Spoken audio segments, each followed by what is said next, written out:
badhe nyampuri urusanipun kula lajeng negawi Pringgondani menika badhe pisan boten.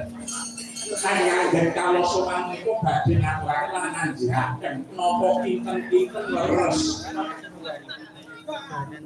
Leres napa?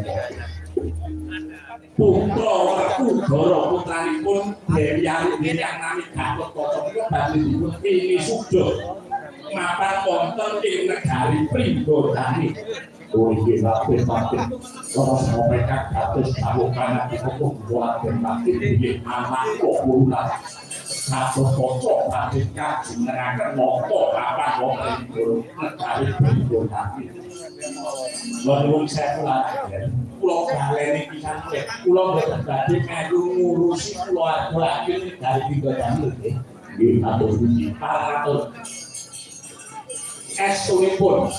Estunipun ingkang kedah dados natu wonten ing negari Pringgondani niku pancen ngaku napa panjenengan. Menawi kedahipun pancen ngaku sakmenika kula badhe tanggap paduka menika saudaranipun pinten? Saudara menika kathah paduka menika sinten kemawon ingkang ana setunggal.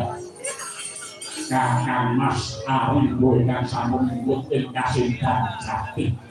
Arigo dene kang ngomong kalih ingkang ngomong kalih Bayu kula Dewi Ayu. Lajeng kula piyambak. Adik sampeyan adik maupun brojo lamatan.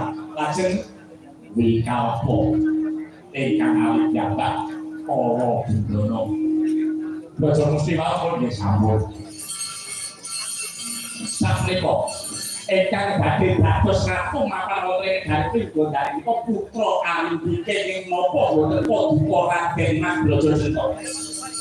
Menika badhe dadosaken urut-urut para Pandhawa menika kanthi badhe bunyak raosipun menawikan dados Narendra menika anak Werkudara. Paduka badhe dipun dadosaken napa kanthi Lho badhe dadosaken patih mapan wonten ing Pringgondani. Dadi patih niku panganan apa? Kula niki kok jujur kula niki megah dadi patih film kula dadi ratu. Ning kula niki pun banjur. Kok wong niku kedahipun mapan wonten ing Pringgondani ugi dadi ratu mapan wonten ing Pringgondani. Boten dadi patih. Patih niku gawean apa?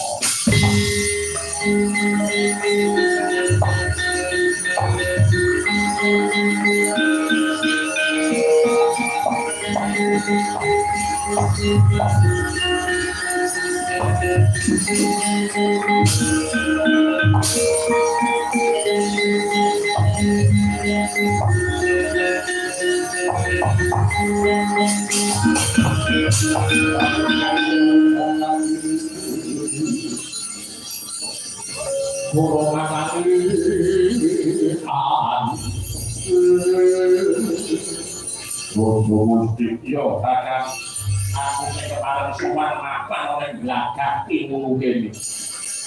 Ora wihati sing kepiye kakak anggo sowan iki diuto dening pun den Pandhawa. Yo dene kakak brojo deto suwe ora sibuk mapan oleh guru Pringgondani. Wong kakak brojo deto wis pirsa dhewe kalamun tok. Mengkawi sakem langan anakku lanang Gatotkaca bakal dikandhake ratu oleh guru Pringgondani lho kang saka kuwi kakak. Kalung bali kayuh bebarengan lumaku lawan aku. Lumawan yang guru Pringgondani ngekseni kepiyake Gatotkaca nyapa dadi Narendra. Gatotkaca dadi ratu Pringgondani. Kok kakek brojo dito dadi walonta ngampar oleh Pringgondani. Wasuki.